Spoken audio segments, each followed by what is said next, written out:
이게 닭고기라고요? 무슨 장난감을 가져왔군요. 미국 최고의 인기 프로그램에서 한국 음식을 소개하는 기획이 시작된 순간이었습니다. 최근 K컬처의 열풍을 타고 한식은 전 세계의 주목을 받고 있었기에 출연자들과 시청자들의 기대는 그 어느 때보다 높았습니다. 하지만 거대한 스크린에 다음 소개될 요리, 닭꼬치 이미지가 떠오른 순간 스튜디오는 잠시 정적이 흘렀고 이내 참을 수 없다는 듯 폭소가 터져나왔습니다. 맙소사, 저게 닭 요리라고요? 미국 로스트 치킨의 박력은 어디에도 없잖아요. 비웃음 섞인 말들이 오가고 스튜디오는 순식간에 조롱과 실망의 공기로 가득 찼습니다. 하지만 바로 그 순간 프로그램의 분위기를 송두리째 뒤바꿀 사건이 일어납니다. 무대 한편에 등장한 것은 한국에서 그대로 옮겨온 듯한 낡고 정겨운 포장마차였습니다. 붉은 천막 아래 묵묵히 참숯을 다루던 한 장인의 손에서 닭꼬치 한 개가 구워지기 시작한 순간 방금 전까지 떠들썩하게 웃던 스튜디오에서는 거짓말처럼 모든 소음이 사라졌습니다. 과연 무슨 일이 일어난 것일까요? 그리고 보잘것없어 보이던 한국의 닭꼬치는 과연 어떤 평가를 받게 될까요? 지금부터 그 충격적인 현장으로 함께 들어가 보겠습니다. 사건의 발단은 미국에서 절대적인 인기를 자랑하는 한 맛집 탐방 프로그램의 방송 현장이었습니다. 미각으로 떠나는 세계 여행이라는 콘셉트 아래 시청자들을 전 세계의 다채로운 식문화로 초대하는 이 프로그램은 방영될 때마다 엄청난 화제를 불러일으키며 미국 전역이 미식가들에게는 필독서와도 같은 존재였습니다. 그날의 주제는 바로 한국이야. 그 사실이 발표된 순간 스튜디오에는 뜨거운 기대감이 번졌습니다. 출연자들은 저마다 한국에 대한 이미지를 쏟아내기 시작했습니다. 불고기, 비빔밥, 세계 최고의 삼겹살, 김치, 미식의 보고라 불리는 나라가 주제인 만큼 모두가 화려하고 세련된 요리가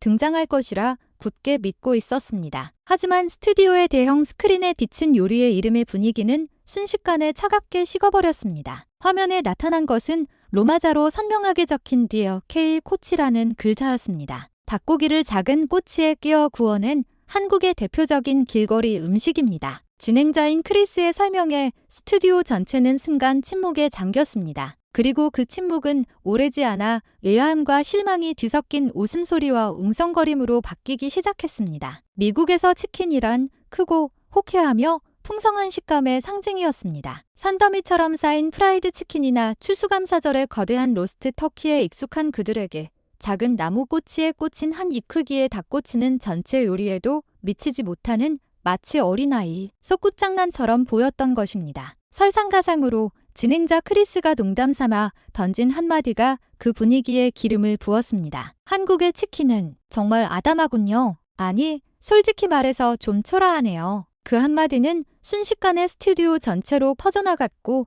관객석에서도 작은 폭소가 터져나왔습니다. 게스트 몇몇은 어깨를 으쓱하거나 눈을 동그랗게 뜨고 황당하다는 듯 스크린을 쳐다봤습니다. 왜 하필 수많은 한식 중에 닭꼬치지 모두가 그 의문을 품은 채 차가운 시선으로 스크린을 향하고 있었습니다. 크리스 역시 스튜디오의 냉랭한 공기를 감지하고는 숨웃음을 지으며 진행을 이어갔습니다. 스튜디오에는 기대에 못 미친다는 실망감과 당혹감, 그리고 노골적인 조롱이 뒤섞인 기묘한 분위기가 감돌았습니다. 자, 그런데 말이죠. 한국에서는 이 닭꼬치라는 음식이 소울푸드로서 국민적인 사랑을 받고 있다고 합니다. 그 한마디에 출연자들은 더욱 이해할 수 없다는 듯 고개를 갸웃거렸습니다. 크리스는 이어서 닭꼬치의 역사에 대해 설명하기 시작했습니다. 닭꼬치의 시작은 아주 오래전으로 거슬러 올라갑니다. 조선시대 후기, 처음에는 농사에 방해가 되는 참새 등을 구워 먹던 것에서 유래했다고 합니다. 당시에도 길거리 음식이 등장하기 시작했지만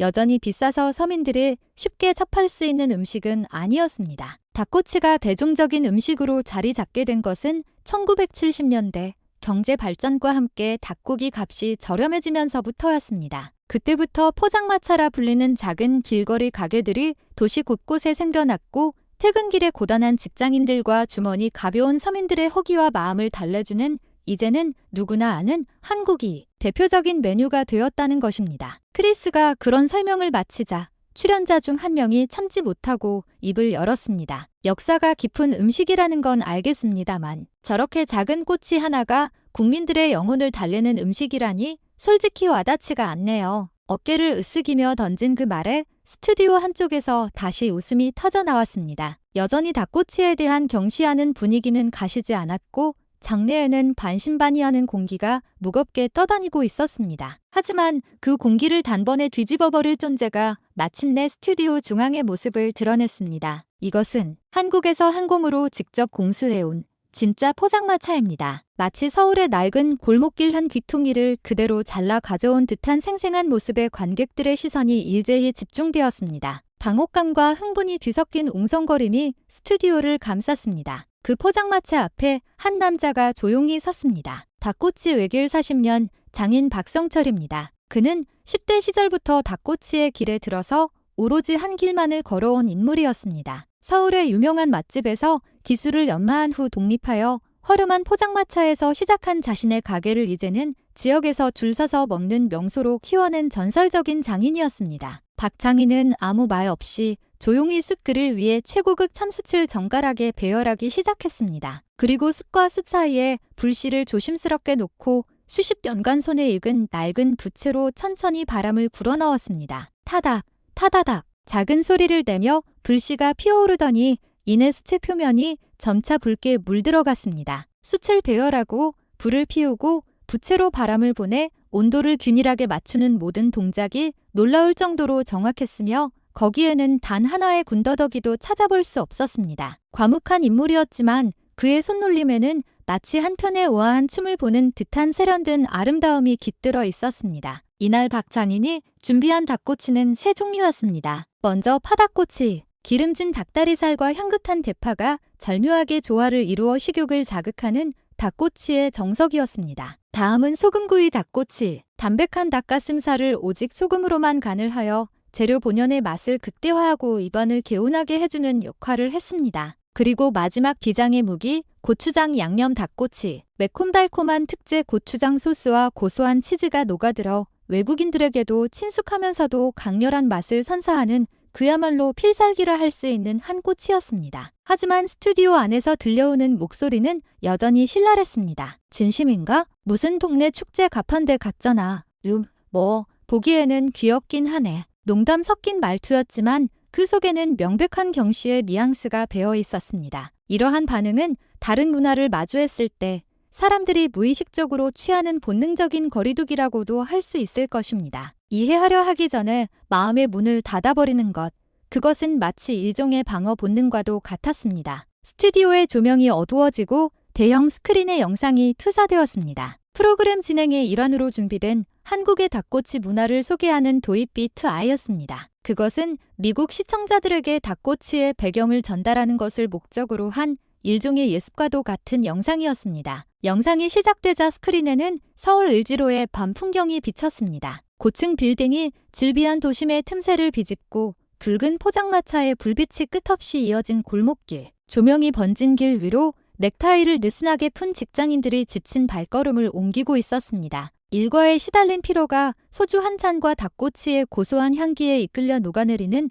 그런 순간들이 그려지고 있었습니다. 그들이 어깨를 맞대고 맥주잔을 기울이며 꼬치를 입으로 가져가는 모습은 결코 특별한 것이 아니었습니다. 하지만 그 평범하기 짝이 없는 광경이야말로 한국의 도시 생활자들에게는 잠시의 안식처이자 하나의 문화를 형성하고 있다는 사실이 영상을 통해 조용히 스며 나오고 있었습니다. 영상의 배경에는 외잔한 한국의 옛 가요가 흘러나왔고 향수를 자극하는 분위기가 전체를 감쌌습니다. 카메라는 포장마차 안으로 들어가 쉴 새 없이 손을 놀리는 주인의 옆모습을 비췄습니다. 숯불 앞에서 흔들리는 손과 치익 소리를 내며 구워지는 닭고기, 꼬치에 발린 양념이 서서히 졸아들며 고소한 연기가 부드럽게 피어오르는 모습. 그 순간은 마치 시간의 흐름에서 분리된 듯한 고요한 아름다움을 담고 있었습니다. 하지만 영상이 그려낸 정서 풍부한 세계는 이국의 스튜디오에 있는 그들에게는 어딘가 현실감 없는 풍경으로 비쳤을지도 모릅니다. 박창인의 손끝이 클로즈업되고 꼬치에 꿰어진 3cm 남짓한 닭고기 조각이 화면 가득 채워진 순간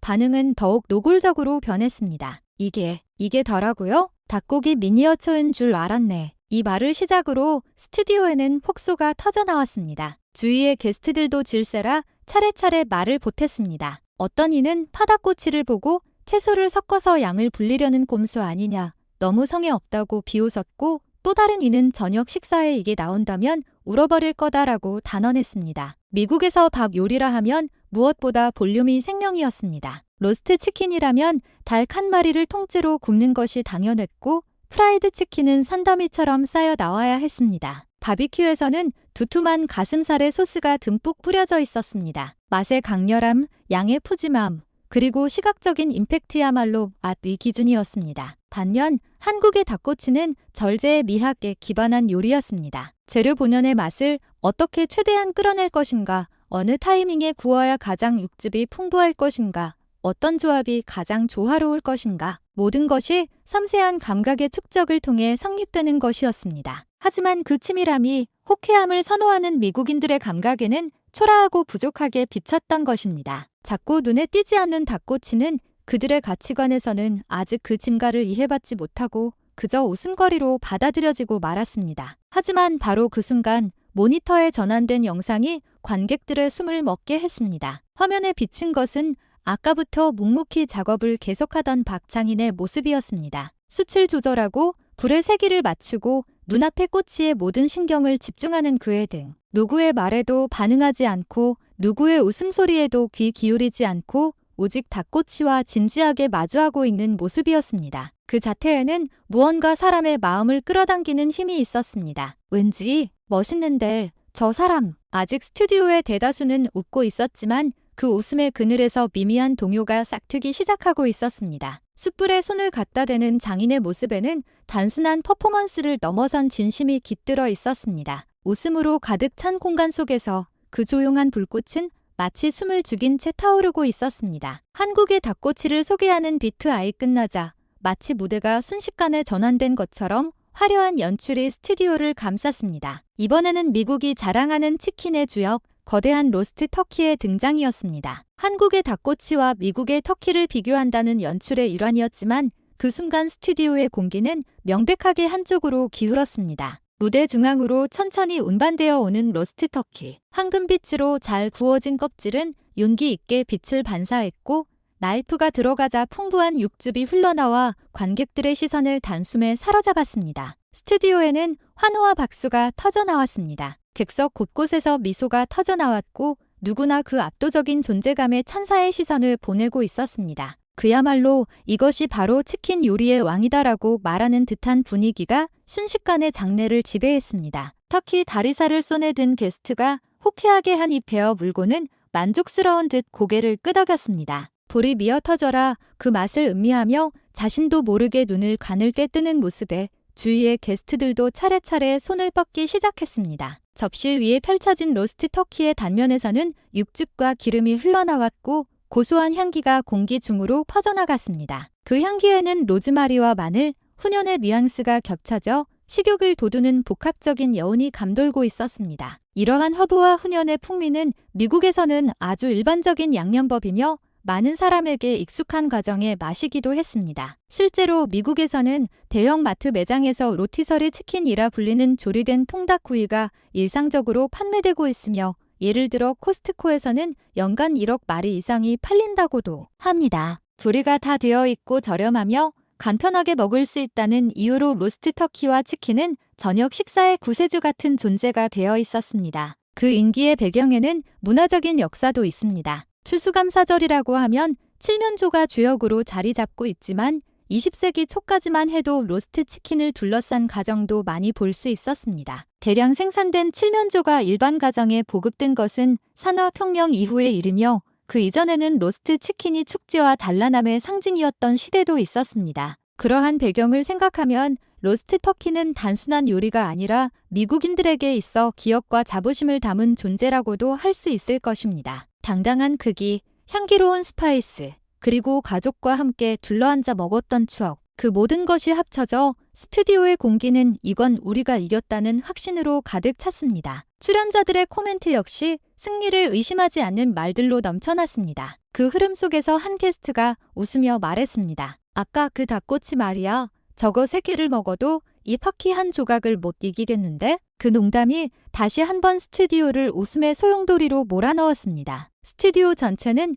그야말로 압승의 분위기에 휩싸여 있었습니다. 닭꼬치의 존재는 완전히 패배자의 색을 띠게 되었고 포장마차는 일종의 장식품 혹은 이국이 조크처럼 취급받게 되었습니다. 로스트 터키 연출이 일단락된 후에 스튜디오에는 어딘가 나른한 여운이 감돌고 있었습니다. 출연자와 게스트들의 담소도 잦아들고 스태프는 조용히 무대 옆에 파티션을 열었습니다. 그러자 희미하게 피어오르는 연기와 함께 관객들의 시선은 자연스럽게 스튜디오 안쪽으로 이끌렸습니다. 그곳에 있는 것은 닭꼬치 장인 박성철이었습니다. 조명이 바뀌고 스포트라이트가 그의 손끝을 비췄습니다. 허리를 곧게 펴고 묵묵히 손끝에 집중하는 박장인의 모습. 그것은 마치 무대에 막이 조용히 올라갈 때처럼 고요하지만 사람을 끌어들이는 듯한 공기를 만들어내고 있었습니다. 철판 옆에는 이미 손질을 마친 꼬치들이 정갈하게 놓여 있었습니다. 파닭꼬치, 소금구이 닭꼬치, 고추장 양념꼬치. 어느 꼬치에도 불필요한 장식은 없었고 재료 그 자체의 맛을 소중히 하려는 곳은 고집이 느껴졌습니다. 마치 각각의 꼬치가 자신의 차례를 조용히 기다리고 있는 듯했습니다. 그렇다 해도 스튜디오의 공기에는 아직 회의적인 분위기가 남아 있었습니다. 이국이 조리법을 눈앞에서 보면서도 관객 대다수는 그 의미를 바로 이해하지 못했고 오히려 그 이질감에 당혹감마저 느끼고 있는 듯했습니다. 그 중에는 저기서 굽는 거야? 옷에 냄새 배겠는데 라며 불평하는 목소리도 들려왔습니다. 하지만 박장인은 그러한 반응을 등 뒤로 한 채 미동도 하지 않고 손을 움직이고 있었습니다. 꼬치 한 개를 조용히 들어 올려 숯불 위로 미끄러지듯 올렸습니다. 치익!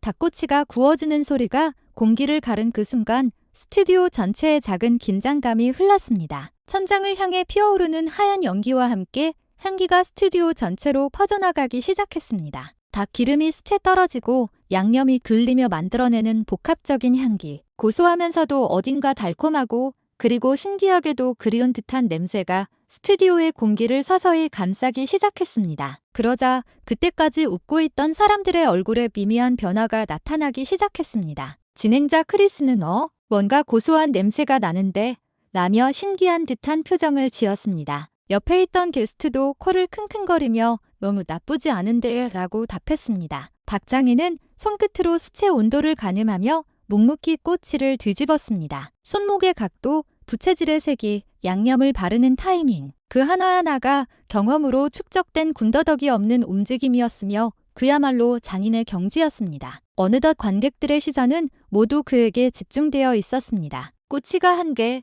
또 한 개 숯불 위에 놓일 때마다 무언가가 조용히 가슴에 와닿고 있었습니다. 아직 목소리가 되지는 않았습니다. 아직 찬사는 없었습니다. 하지만 스튜디오의 공기는 분명 조금씩 변하기 시작하고 있었습니다. 향은 좋은데 결국은 맛이 중요하잖아. 누군가가 그렇게 중얼거렸지만 그것은 마치 최후의 저항처럼 들렸습니다. 마지막 꼬치가 숯불 위에 놓이자 박장인은 부채를 이용해 부드럽게 바람을 보냈습니다. 부드럽게 피어오른 연기는 조명을 받아 하얗게 빛나며 천천히 천장으로 사라져갔습니다. 가장 먼저 구워진 것은 소금구이 닭꼬치였습니다. 소박하지만 닭 본연의 맛과 장인의 굽는 실력을 가장 잘 보여줄 수 있는 선택이었습니다. 각각의 게스트에게 차례로 꼬치가 전달되었습니다. 눈앞에서 피어오르는 김이 스튜디오의 조명에 부드럽게 흔들리며 은은한 빛이 부드럽게 난반사되었습니다. 양념은 없었지만 표면에 선명하게 새겨진 그릴 자국과 노릇한 빛깔이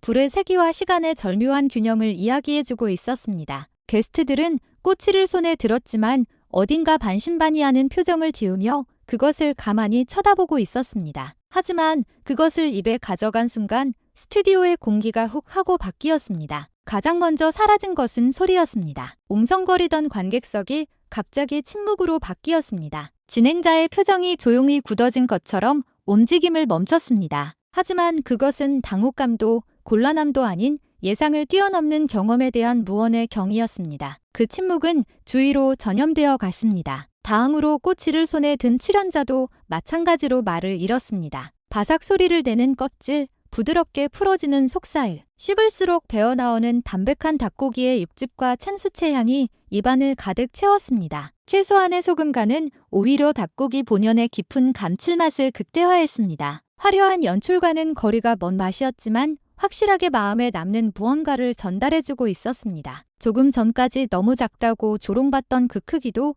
이제는 군더더기 없는 구성으로 재평가되기 시작했습니다. 응축된 감칠맛, 치밀한 굽기 기술, 그리고 재료의 매력을 최대한 끌어내는 기술. 그것들이 질로 승부하는 요리로서 조용히 인정받기 시작한 것입니다. 게다가 손을 더럽히지 않고 먹을 수 있다는 점도 의외의 쾌적함으로 호의적으로 받아들여지고 있었습니다. 간결하고 먹기 편하며 시각적으로도 아름답게 정돈된 것이 닭꼬치라는 존재의 새로운 매력을 더하고 있었습니다. 석쇠 위에서는 이미 다음 꼬치, 파닭꼬치가 구워지기 시작하고 있었습니다. 달콤 짭짤한 간장 양념은 맛의 방향성을 완전히 바꾸었습니다. 그 꼬치에서 풍겨나오는 향기는 방금 전과는 전혀 다른 풍요로움을 담고 있었습니다. 입에 넣으면 부드러운 닭다리살과 아삭하면서도 달큰한 대파의 식감이 어우러지고 귀에어 깊은 감칠맛의 간장 소스가 혀를 감쌌습니다. 소금구이가 서막이었다면 파닭꼬치는 본격적인 전개를 알리는 듯했습니다. 닭꼬치의 세계가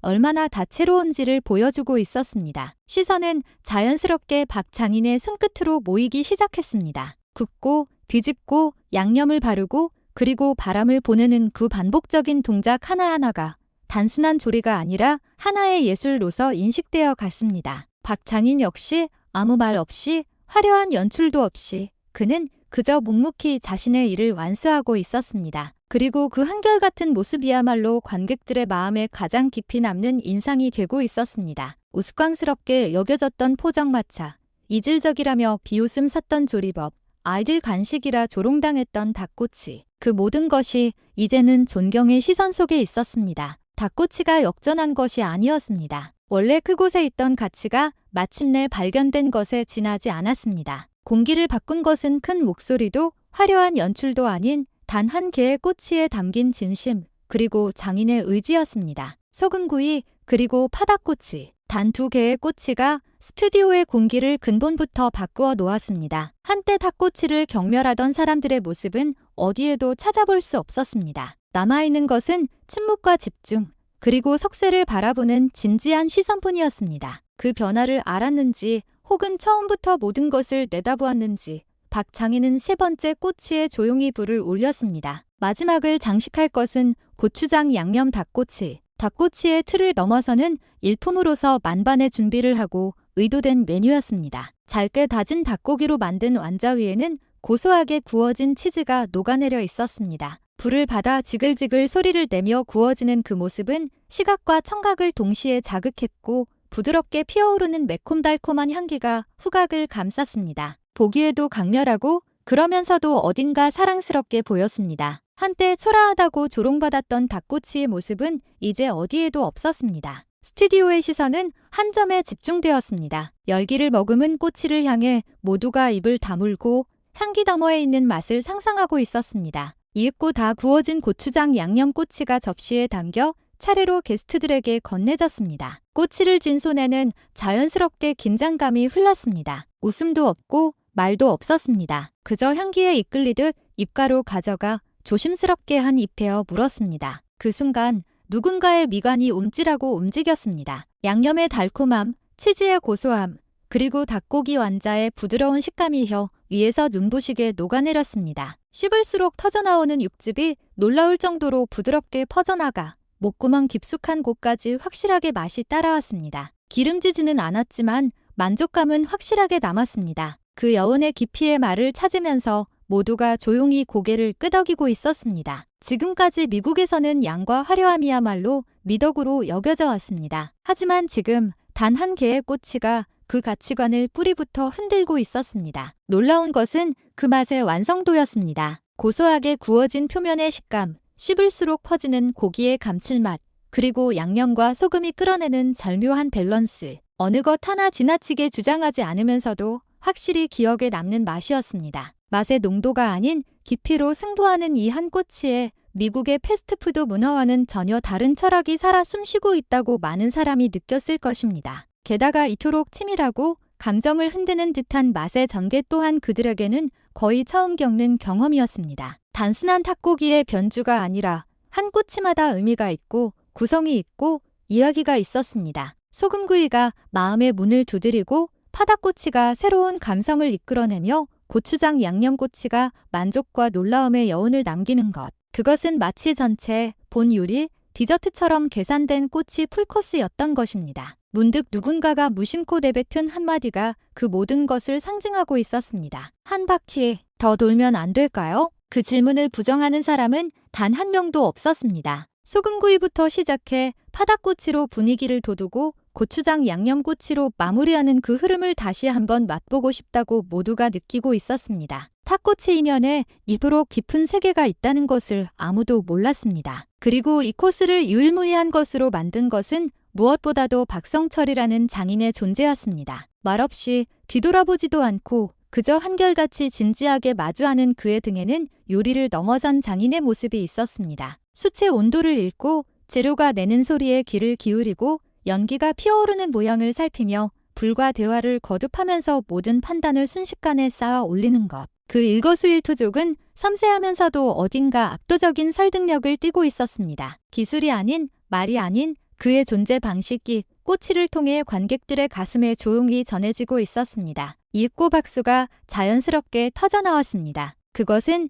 단순히 맛있다는 평가가 아니었습니다. 재료에 대한 경의, 기술에 대한 감동, 그리고 진짜를 만났다는 조용한 충격의 표현이었습니다. 닭꼬치, 그 작은 존재가 마침내 문화로서, 요리로서, 그리고 정신으로서 진정으로 받아들여진 순간이었습니다. 고추장 양념꼬치의 여운이 아직 스튜디오의 공기를 감싸고 있었습니다. 단순한 포만감과는 다른 더 깊고 더 조용한 만족감이 그곳에 감돌고 있었습니다. 그 고요함 속에서 석쇠 앞에 서 있던 박 장인이 조용히 움직였습니다. 마지막 꼬치를 불에서 조심스럽게 내리고 포장마차 앞으로 몇 걸음 나아갔습니다. 그리고 허리를 꼿꼿이 펴고 깊이 허리 숙여 인사했습니다. 그 움직임에 호응하듯 관객석 곳곳에서 작은 박수가 터져나왔습니다. 처음에는 조심스러웠던 그 소리는 이내 파도처럼 퍼져나가 스튜디오 전체를 감싸는 거대한 물결이 되었습니다. 박수는 멎지 않았고 자리에서 일어서는 관객의 모습도 점차 늘어갔습니다. 진행자 크리스가 마이크를 손에 들었습니다. 그의 표정에는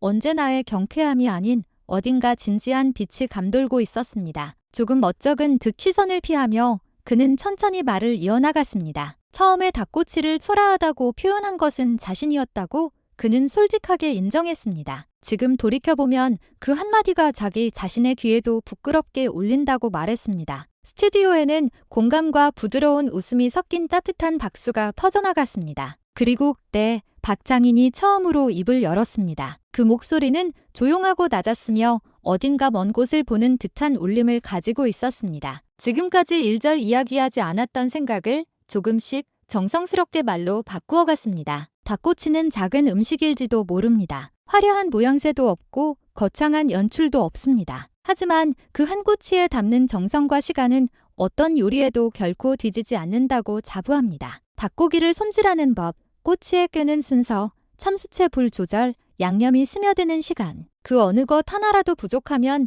최고의 한 꼬치는 완성되지 않는다고 그는 담담히 말했습니다. 그리고 아주 잠깐 표정을 부드럽게 풀며 박 장인은 이야기를 계속했습니다. 다음 주 자신의 제자가 뉴욕에서 닭꼬치 포장마차를 시작한다고 말했습니다. 그것은 그들에게도 처음으로 해외에서 하는 본격적인 도전이며 큰 한 걸음이 될 것이라고 했습니다. 혹시 기회가 되신다면 꼭 한번 찾아주시면 감사하겠습니다. 그 말에는 겸손하지만 확실한 자부심과 소망이 담겨 있었습니다. 순간의 침묵 후 스튜디오의 웅성거림이 퍼졌습니다. 뉴욕에서 닭꼬치를 누군가가 작게 중얼거렸고 그것을 신호로 차례차례 목소리가 터져나왔습니다. 스튜디오는 흥분과 열기로 휩싸여 이제 아무도 처음에 자신이 웃었다는 사실조차 기억하지 못하는 듯했습니다. 화면에는 스태프가 준비한 포장마차의 정보가 비쳤습니다. 주소, 영업일, 가게 이름, 마치 라이브 이벤트 공지처럼 받아들여졌습니다. 단순한 예능 프로그램이라고 생각했는데 오늘은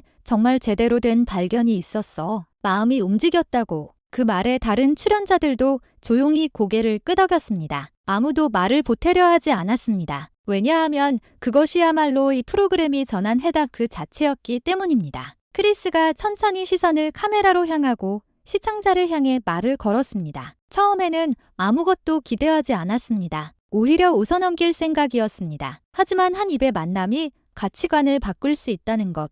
오늘은 그 사실을 온몸으로 깨달을 수 있었습니다. 조용히 그러나 확실하게 많은 사람의 마음에 불을 지핀 그 꼬치는 이제 더 이상 단순한 음식이 아니었습니다. 그것은 예술이었고 문화였으며 그리고 무엇보다 마음이었습니다. 그날 스튜디오에 있었던 것은 포장마차 하나와 장인 한 명, 그리고 그것을 통해 생겨난 변화가 관객 모두의 가슴에 조용히 새겨지고 있었습니다. 방송 후 며칠 뒤 아침 햇살이 빌딩 틈새로 겨우 비집고 들어오는 오전 7시의 뉴욕. 쌀쌀한 바람이 거리를 스쳐 지나가는 가운데 사람들은 조용하지만 확실한 목적을 가지고 한 포장마차 앞에 줄을 서 있었습니다. 출근 러시아어에는 아직 이른 시간, 근처 카페도 이제 막 문을 연 참이었습니다. 그럼에도 그 자리에는 비즈니스 복장의 남녀, 젊은 학생, 관광객으로 보이는 사람들 등 실로 다양한 얼굴들이 늘어서 있었습니다. 그들이 바라보는 곳에 서 있는 것은 한 대의 포장마차였습니다. 붉은 천막이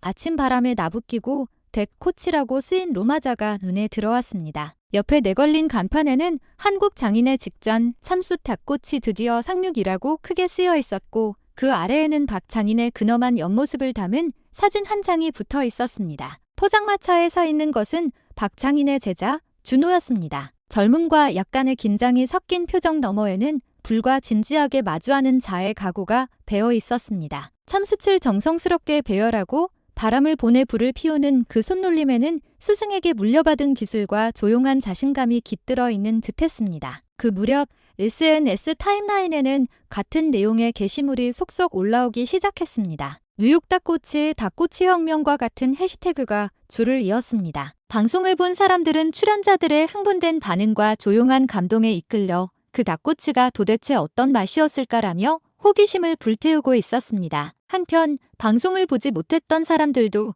SNS에서 이야기되는 그 열기와 극찬의 코멘트에 마음이 움직여 포장마차로 발걸음을 옮기고 있었습니다. 그리고 오전 10시 천막이 정식으로 걷히고 포장마차가 문을 열었습니다. 준호는 스승처럼 말없이 오직 한결같이 꼬치를 구워냈습니다. 한 개, 또 한 개, 불의 세기를 읽고 그 흐름을 확인하며 꼬치마다 정성스러운 마무리를 하는 모습에는 기술 이상의 설득력이 느껴졌습니다. 숯이 터지는 소리와 양념의 고소한 향기가 뉴욕의 공기 속으로 녹아 들어갔습니다. 메뉴 중에는 그 방송에서 소개되었던 세 종류의 재현 메뉴도 있었습니다. 소금구이, 파닭꼬치, 그리고 고추장 양념꼬치. 모두 수량 한 장으로 한 입 한 입 정성스럽게 구워져 손님들의 손에 건네졌습니다. 그러는 사이 SNS상에서는 한 가지 논쟁이 조용히 불붙고 있었습니다. 그것은 양념파와 소금파의 싸움이었습니다. 역시 한국 닭꼬치는 양념이지. 매콤달콤한 맛이 최고야.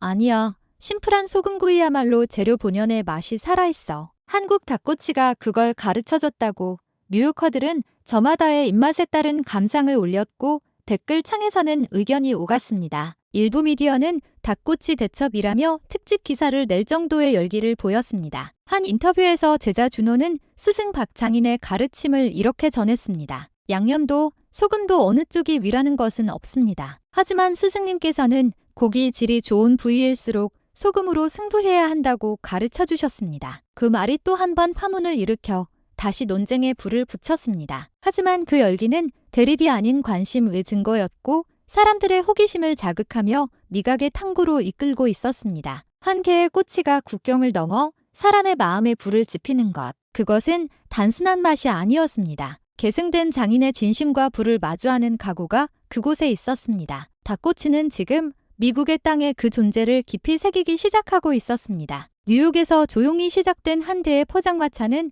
서서히 그러나 확실하게 파문을 넓혀갔습니다. 처음에는 하나의 화제거리에 지나지 않았던 존재가 며칠도 채 지나지 않아 미국 전역의 주목을 받게 된 것입니다. 그 배경에는 TV 프로그램과 SNS가 만들어낸 시너지 효과가 있었습니다. 박창인의 말없는 몸짓, 참수채 향기, 그리고 한 개의 꼬치에 담긴 마음, 그것들을 체험한 사람들의 목소리가 화면과 줄의 기억을 통해 조금씩 사회 전체로 퍼져나갔던 것입니다. 그 변화를 놓치지 않은 것이 대형 슈퍼마켓 체인이었습니다. 전국의 매장에 닭꼬치 특별 코너가 급히 마련되었고 그곳에는 파닭꼬치용 닭다리살, 소금구이용 닭가슴살, 그리고 특제 양념 세트와 같은 상품들이 즐비하게 진열되었습니다. 그 한쪽에는 닭꼬치를 만드는 법과 비법이 정성스럽게 소개된 작은 책자도 놓여 손에 드는 고객들의 표정에는 요리를 넘어선 문화에 대한 관심이 엿보였습니다. SNS에서는 가정에서 닭꼬치를 즐기는 모습이 차례차례 게시되었습니다. 한 어머니는 자신의 식탁에서 일어난 변화를 회상했습니다. 이전에는 치킨을 내놓으면 아이들이 서로 먹겠다고 싸우기 바빴는데 닭꼬치로 바꿨을 뿐인데 모두가 조용히 맛을 음미하게 됐어요. 이유는 모르겠지만 확실히 분위기가 달라졌어요. 그리고 닭꼬치의 확산은 가정 안에만 머무르지 않았습니다. 뉴욕에서는 고급 닭꼬치 전문점이 속속 문을 열기 시작했습니다. 그 중에서도 미슐랭 스타를 획득한 닭꼬치 가게는 큰 화제가 되었습니다. 단 한 개의 꼬치. 처음에는 비웃음 당하고 경시되었던 존재가 어느덧 가정 안으로 들어와 사람과 사람 사이의 거리를 조용히 좁히는 역할을 하기 시작했습니다. 화려함과는 거리가 멀어도 그 한 입이 마음에 남는 닭꼬치는 그런 조용한 놀라움을 품은 요리였습니다. 이제 그것은 더 이상 이국이 요리가 아니었습니다. 문화로서 받아들여지고 일상 속에